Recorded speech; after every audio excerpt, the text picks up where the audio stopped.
Hello, Twins fans of various kinds. Baseball begins this week, which for many of you means it's finally time to start paying attention to the Minnesota Twins.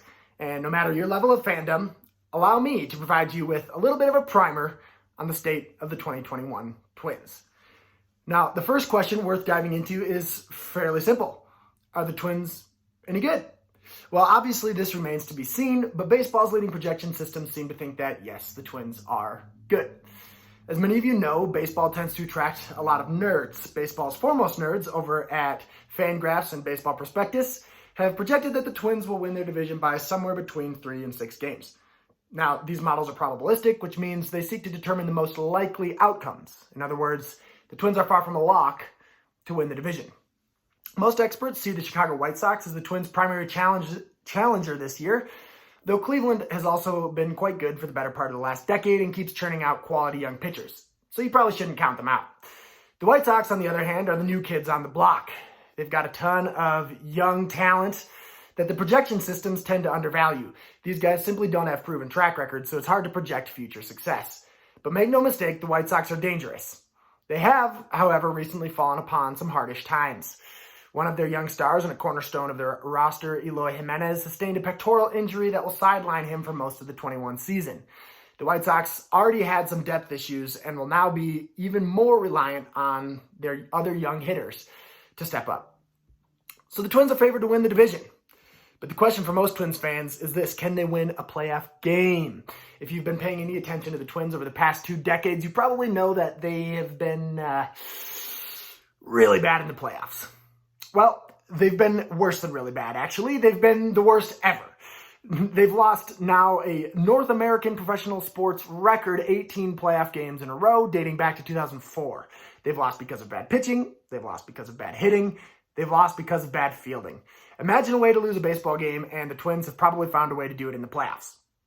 Now, this year's Twins team is built to withstand Murphy's Law. They're deep. They've built a balanced roster that includes elite hitters, a wealth of capable pitchers, and some of baseball's best defenders.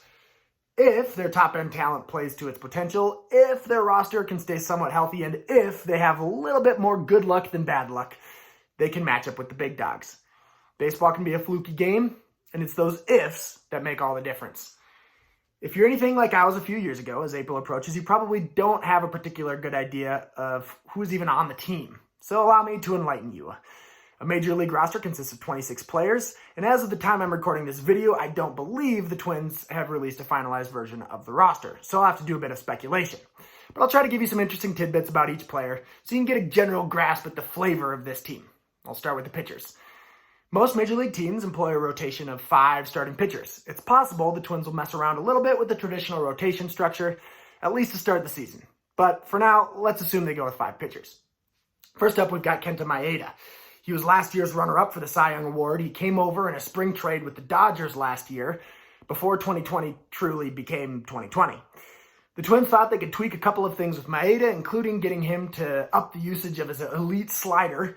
Turns out they were onto something, as Maeda had a breakout year and became an ace for the Twins. The question is, can he at least come close to repeating this performance? Next, you've got Jose Barrios. Jose Barrios is the only homegrown pitcher in the Twins' starting rotation, at least for now. Barrios came up through the Twins' minor league system and has been a staple of rotation for the past 4.5 years. Now, many think the best is yet to come for Barrios, but even at his current levels of production, he's a solid piece. Keep an eye on Barrios' velocity going into the second half of the season, as he's been prone to late season fades. If he can command his pitches and keep his velocity up, he's dangerous. Our third starting pitcher is Michael Pineda. This veteran right-hander spent a few seasons with the New York Yankees before signing with the Twins. He's struggled with injuries and a suspension for a banned substance, but he should be good to go heading into the season and has been a consistent, solid arm when in the rotation. The final 2 pieces of the rotation are veterans the Twins signed relatively cheap this past offseason. You've got Jay Happ, another former Yankee, and he's like 1,000 years old and has been in the league forever, but apparently he still pitches pretty well, so I'm pretty excited about him. Matt Shoemaker should start the season as the Twins' 5th starter. He's been solid when healthy, but has seldom been healthy over the past few seasons. If he can start 20 or more games, he'll have proven to be well worth the team-friendly contract. Even if he doesn't, the Twins have other options, which we'll get into later. Now let's move on to the bullpen. The Twins lost some key bullpen contributors over the offseason in Trevor May, Sergio Romo, Tyler Clippard, and Matt Whistler. They're confident that they can replace this production. They signed 2 right-handers with closing experience in Hansel Robles and Alex Colomé. Add those 2 to a group that includes Taylor Rogers, who has been the closest thing the Twins have had to a closer over the past 2 seasons, and Tyler Duffy, who the Twins have used in many of their highest leverage situations over the past 2 seasons, and you're off to a good start in the bullpen. Robles will be a key guy to watch, as he's had a fantastic 2019, but an abysmal 2020. The Twins seem to think that last year's COVID-shortened season isn't a very good sample on which to base future projections, but we'll have to see about that. The Twins' bullpen will likely be rounded out by Cody Stashak, a young promising right-hander who has yet to put together a long stretch in the majors, Caleb Thielbar, a Minnesota native who the Twins coaxed out of his retirement job as a coach at Augustana last year and who surprised many with a phenomenal comeback year, Jorge Alcala, one of the Twins' top prospects who looked great out of the bullpen last season, and Randy Dobnak. Randy Dobnak once played for a team called the Unicorns. He once cultivated a near-perfect rating as an Uber driver. No one thought anything of him until suddenly he stormed onto the scene in late 2019 and has been awesome since then. Yesterday, he signed an extension with the Twins that could keep him in Minnesota for the next 8 seasons. At 26, he's likely to figure into the Twins' long-term plans as a starter, but he'll start this season in the bullpen. Believe me, you love Randy Dobnak. That's 5 starters and 8 relievers. It's possible the Twins will elect to go with 14 pitchers on the opening day roster instead of 13, but that remains to be seen. They've got a handful of guys that they can stash in the minors for in-season depth. As I said earlier, this is a deep, deep Twins organization. Derek Law is a reliever who's been especially good this spring, so keep an eye out for him. Finally, let's move on to the hitters. The Twins' designated hitter and back-to-back team MVP is Nelson Cruz. I know I said J-Happ is like 1,000 years old, but somehow Cruz is older. He's managed to age like fine wine, leading the Twins with a 1.020 OPS through his 2 years with the team. If you're not a statsy person, just believe me when I tell you that he's really, really good at hitting baseballs. Let's see if in his age 41 season he can be as good as he's been in the past 2. At catcher, the Twins have the privilege of having 2 starting caliber guys who will likely split time at the position this year. Mitch Garver had an historically great 2019, but an awful 2020. The Twins are hoping that his 2020 sample isn't representative of what's to come. And then you've got Ryan Jeffers, who got the call up to the major leagues last season and looked like a fully capable starter from day one. At first base, you've got Miguel Sano. He's an absolutely giant human being who hits baseballs harder than just about anyone. He also misses baseballs a lot. But all things considered, he's a solid piece of the Twins' core. Jorge Polanco played shortstop for the Twins last year and several years before that, and he'll move to second base in the coming season. He was stretched defensively at short, but should be an above-average defender at second base. He was an all-star in 2019, but has struggled with injuries since then. If he returns to his 2019 form, he'll be a huge contributor. Remember when I said that the Twins have found just about every way to lose a playoff game?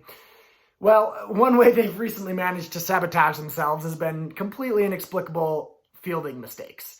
So this offseason, the Twins signed Andrelton Simmons, perhaps the greatest defensive shortstop of all time. He's a below-average hitter, but his defense should make up for that and be a lot of fun for Twins fans to watch.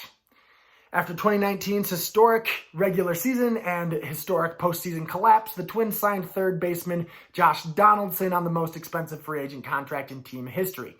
As Minnesota sports fans tend to anticipate, things didn't go exactly as planned with Donaldson. He missed over half the season with injuries. But when he did play, he was every bit as good as the Twins could have hoped.